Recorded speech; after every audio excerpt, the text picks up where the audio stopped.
அந்த குலதெய்வத்தின் சாபத்தை நாம் எப்படி நிவர்த்தி செய்கிறது என்றால், அந்த குலதெய்வம் யார் மூலமாக வந்தது, யாரை சார்ந்து வந்தது, அது பெண்ணா இல்ல ஆணா, அப்ப பெண் வர்க்கத்தை சார்ந்து வந்ததா இல்ல ஆண் வர்க்கத்தை சார்ந்து வந்ததா என்பதை காண்பதற்கு மாந்தி என்ற ஒரு கிரகம் இருக்கு, குளிகன் சொல்வாங்க. அந்த குளிகனை அடிப்படையாக வைத்து அந்த மாந்தி எந்த இடத்தில் இருக்கிறதோ அதை பொறுத்து, உங்கள் ஜாதகத்தில் இருக்கும் மாந்தியை பொறுத்து உங்களுடைய நிர்ணயம் நாங்க சொல்லுவோம். அந்த மாந்தி கிரகம் யாரெல்லாம் பார்க்கிறதோ அந்த குடும்பத்துல, அதாவது 9 கிரகத்தை ஒரு குடும்பமா கூட்டு குடும்பமா நாங்க பார்க்கும்போது, சகோதர ஸ்தானம், மூத்த சகோதர ஸ்தானம், தாய் ஸ்தானம், இல்ல அவங்களுடைய ஒவ்வொரு உறவுகளுக்கும் நாங்க ஜோதிட கணக்கின் பிரகாரம் இருப்பதுல அது யாரை பார்க்குது, தாத்தாவை பார்க்குதா, பாட்டியை பார்க்குதா, யாருக்கு அகால மரணத்தை உண்டு பண்ணுச்சு இதுக்கு முன்னாடி, நிகழ்கால கர்மாவா, அது கடந்த கால கர்மாவா, இல்லை எதிர்காலத்திற்காக இது மாதிரி செய்யுதா என்பதை ஆழ்ந்து யோசித்து அதற்குள்ள நுழைஞ்சு பார்க்கும்போது யார் யார் என்னென்ன செய்தாங்க, என்ன செய்கிறாங்கன்னு தெரியும்.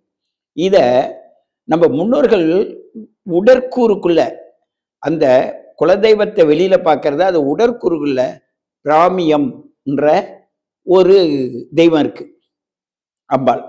அந்த அம்பாள் எங்கன்னா நம் இடுப்பை சுற்றி நடக்கக்கூடிய உடற்கூறுகளில் இருக்கக்கூடிய கழிவுகளை, நம்மளுடைய வாயுகளை, நம்மளுடைய கல்லீரல், கணையம் இப்படிப்பட்ட கழிவுப் பொருட்களை வெளியேற்றுவதற்காகவும் உடலில் புதிய உற்பத்தி பண்ணுவதற்காகவும் செயல்படுகின்ற அந்த பிராமியம் என்ற ஒரு அம்பாள் அங்கே இருந்து செயல்படும்.